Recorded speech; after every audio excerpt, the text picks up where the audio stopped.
What makes it genius is how they studied the machinery of Cheers so carefully. So much. Schwartz even told his director of photography, make the cameramen look bored, like they've done this 1,000 times, because boredom is the texture of that world. They replicated every shot, every rhythm of morning TV, because the format itself is the prison. The show becomes a Trojan horse, Cap'n Crunch branded content that ends up exposing how the medium commodifies actual human suffering. This is the Marxists at the Movies podcast. Marxists at the movies, bright and raw, breaking through the reels to rewrite the law. Workers of the world in every frame, changing the credits, rewriting the name. Welcome, comrades, to Marxists at the Movies, where we dig into your favorite media until the class contradictions bleed through. I'm Edward Michael Francis. And I'm also Edward Michael Francis, which means one of us has to read the weather, but neither of us knows how to work the green screen. Today, we're waking up at 4 a.m. for our makeup call, guzzling fake coffee, and drowning in forced cheer because we're tackling our latest article titled The Earliest Show from 2016, Morning Show Pileup. This is the latest in our monthly TV Spotlight series. Although, technically, this is a web series. Right, our first. But we're putting web series under the TV umbrella. After all, we're just one they and can only handle so many brands. Fair enough. The full article for this episode is on Patreon and our website. We'll plug that later. We proudly use generative AI in this production. Correct. Not as a shortcut or replacement for human creativity, No. but as a way to extend what one disabled, neurodivergent creator can do without a staff of 10. For us, AI is a tool to break down industry gatekeeping, to amplify marginalized voices, and to push stories past the limits capitalism tries to set on who gets heard. And as always, Myron Rosander Francis, our orange and white tabby comrade, is here too. Viva la Myron. Already climbing across the teleprompter like it's the barricade at the Paris Commune. And speaking of Myron, we have a very exciting announcement that neither you nor they will want to miss. You didn't splurge for another exercise wheel, did you? Because they used the last one to exercise their nap muscles. Everyone knows Myron only likes toys with feathers. They're fancy like that. Stay tuned later on for more about our exciting Myron announcement. Can't wait. Cue the sting.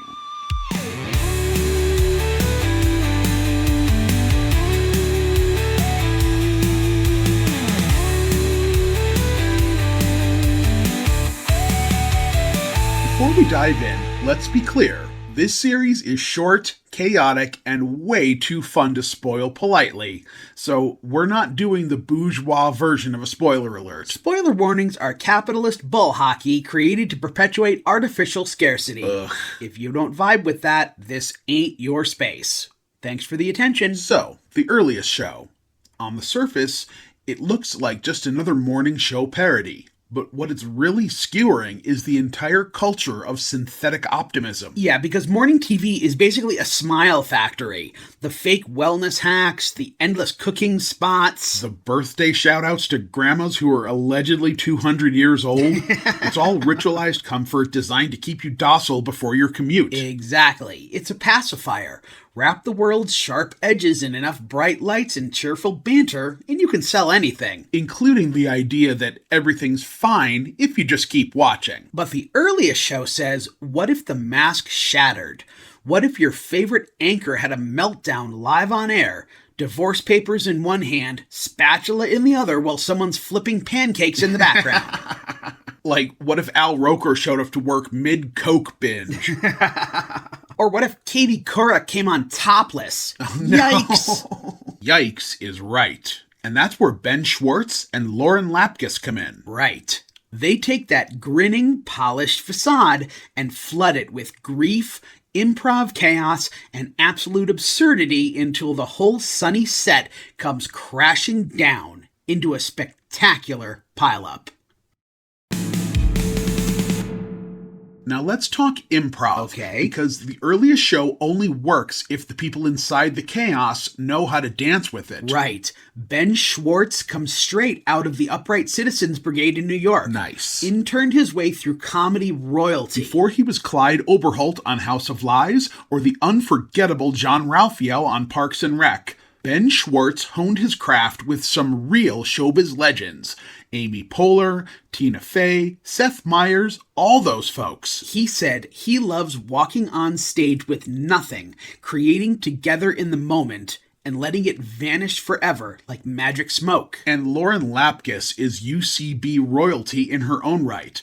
ASSCAT regular, Wild Horses alum, Damn. with roots in Chicago's I.O. before she hit UCB New York and L.A. What's wild is she finds talking as herself harder than improv. I relate. Like, it's easier to spin up a character in freefall than to sit down as Lauren. Which is why the show feels so alive. You've got two performers trained to always say yes and, no matter what their partner throws at them. Which is perfect for a morning show that's imploding in real time. But here's the dark twist. That yes and philosophy also mirrors life under capitalism. Whatever disaster gets dropped in your lap, the system expects you to accept it, build on it, and keep performing like everything's fine. Exactly. Improv isn't just the comedy technique here. It's the metaphor for survival when your world is collapsing and the bosses still expect a smile for the camera.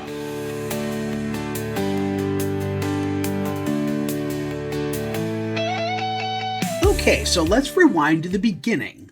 The earliest show wasn't some scrappy underground experiment. Correct. It was Funny or Die branded content literally bankrolled by Captain Crunch. Which is hilarious and bleak at the same time. Right? You've got a comedy about public breakdown sponsored by sugary cereal. Like, hey kids, emotional collapse is part of your balanced breakfast.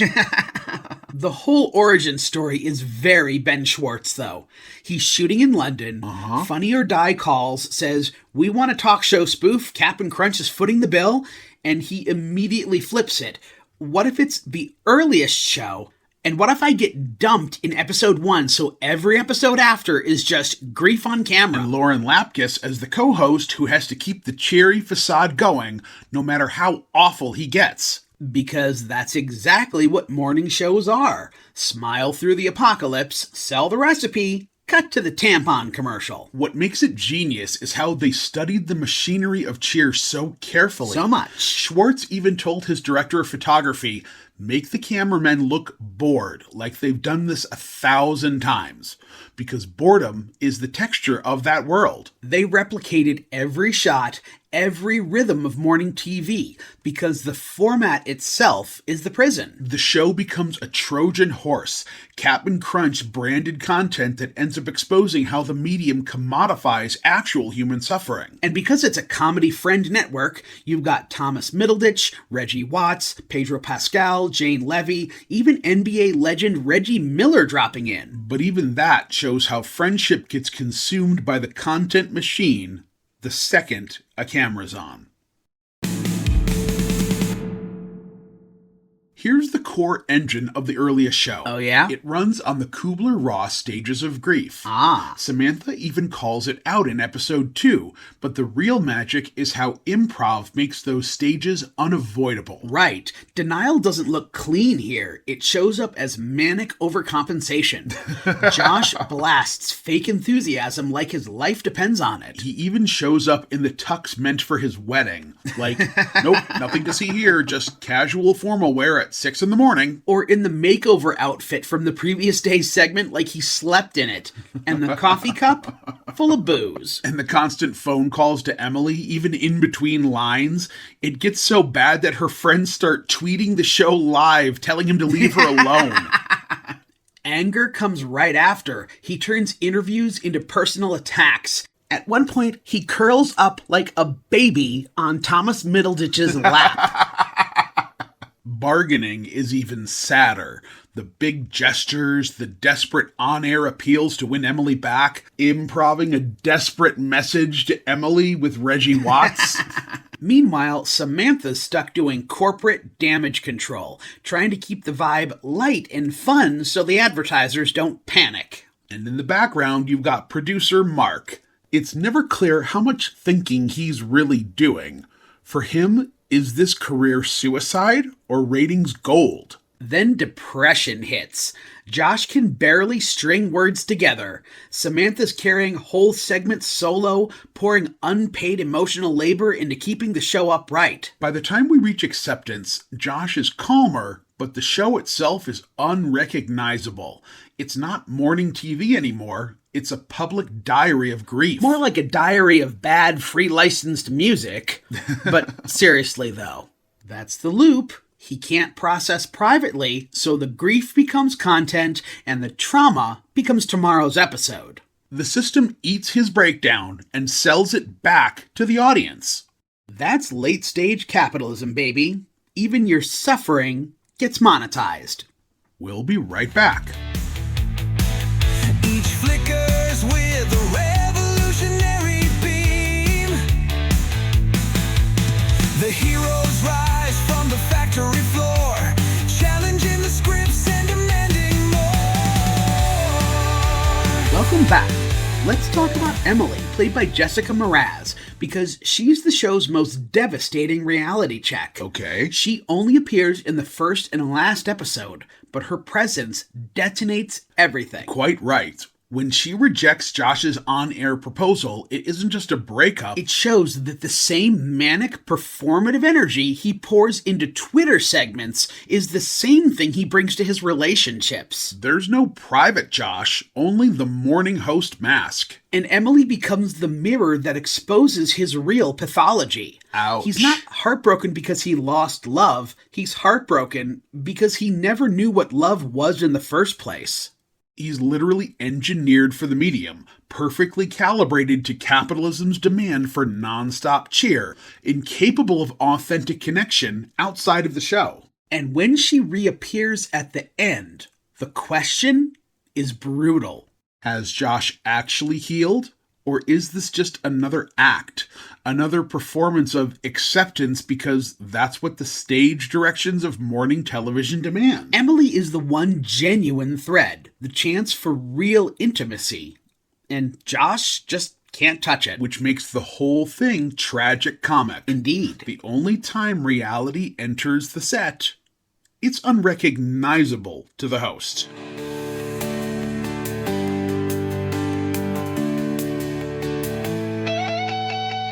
This isn't just a series about Josh's breakdown.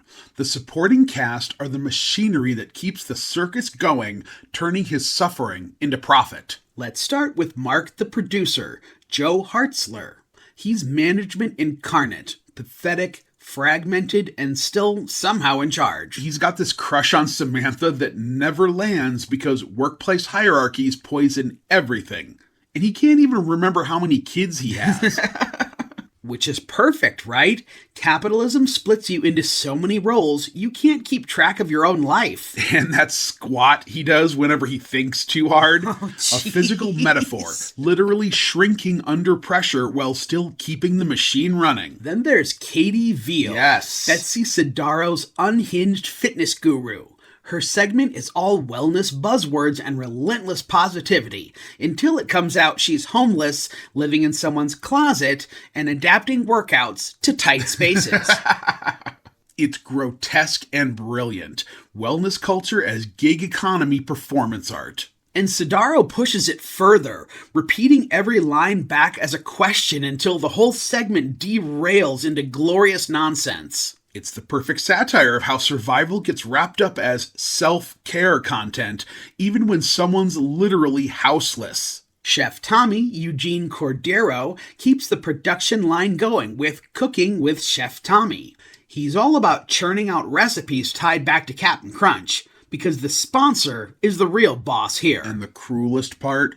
He's the one who tells Josh it's really over with Emily, turning heartbreak into just another branded segment. Exactly. Even grief gets folded back into the cereal ad. And then you've got Janice Krall, Ariel Vandenberg, hosting monumental makeovers. She does the standard makeover show thing, tear someone down, hype the glow up, and sell transformation as a commodity. Except Josh isn't having it. He tells the guest they don't even get to keep the clothes. Then pushes Janice to date him if she thinks he's so hot now.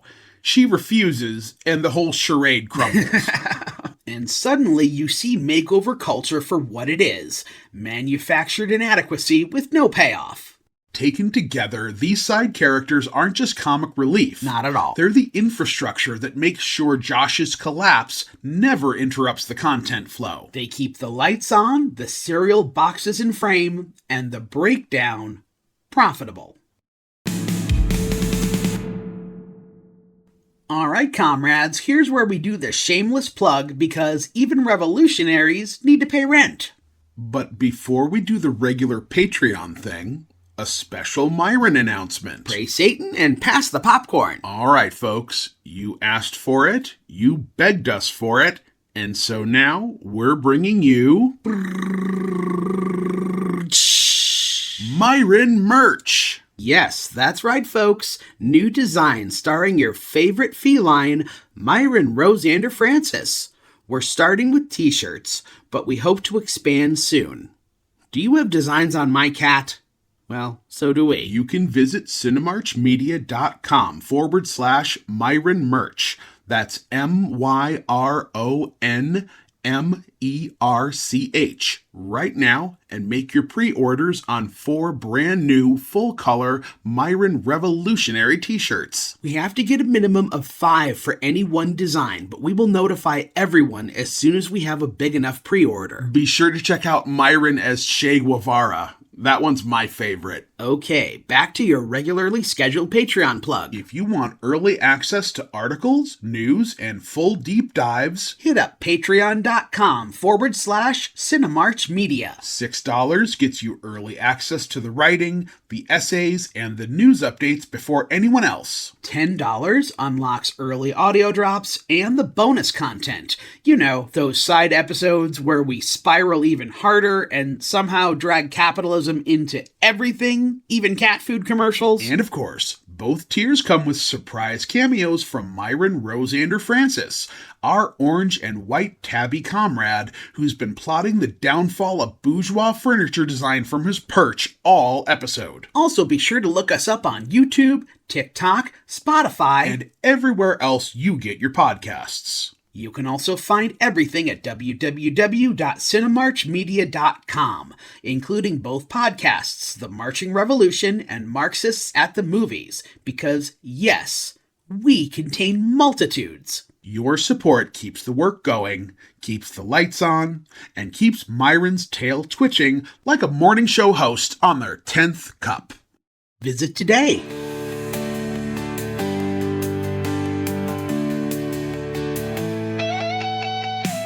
Okay, let's land this thing. Alrighty. The earliest show works because it doesn't hammer you with a revolution speech. It just lets the contradictions of morning television unravel in plain sight. Josh's total inability to split his real life from his on-air self becomes the perfect example of how the medium colonizes its workers. He can't turn off the host even when his life is crumbling. And the brilliance is that the critique isn't a lecture, it's chaos.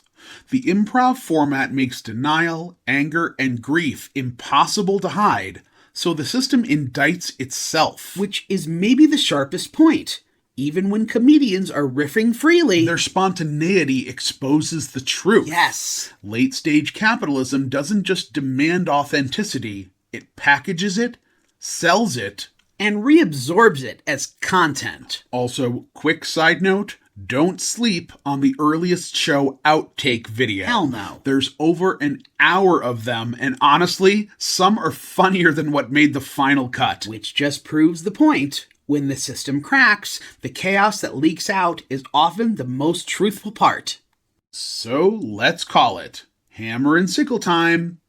4 out of 5. Yay. This isn't a revolutionary show, but it's an unflinching one. It lays bare how morning TV commodifies every human crack in the facade. And that honesty, paired with meticulous detail and manic improv energy, makes the earliest show one of the smartest comedies of its era.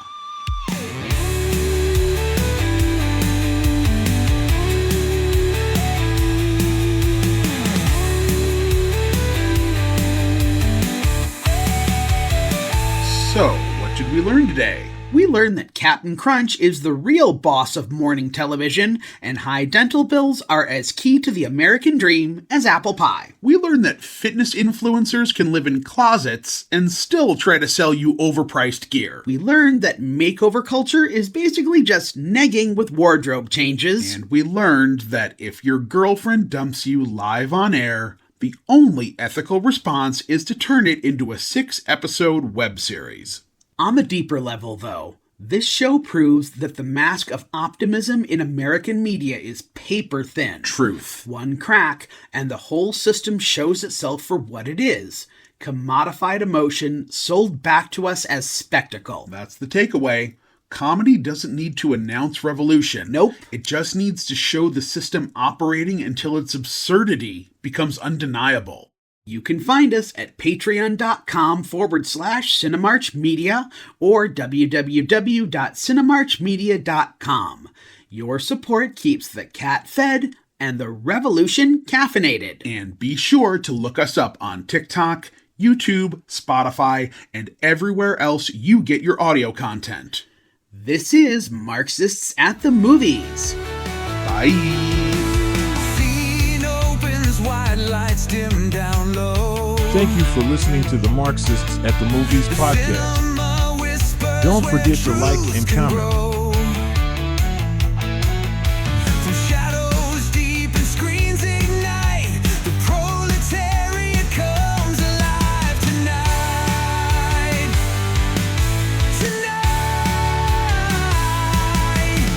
Marxists at the movies, bright and raw, breaking through the reels to rewrite the law. Workers of the world in every frame, changing the credits, rewriting the name.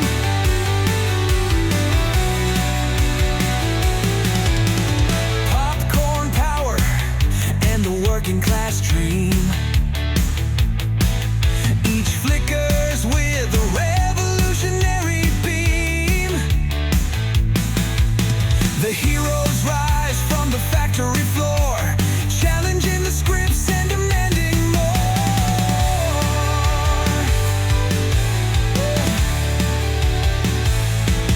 Behind the velvet curtains lies the fight. Directors of destiny taking the light. The dialogue chimes with justice in stride. The proletariat walks where stars collide.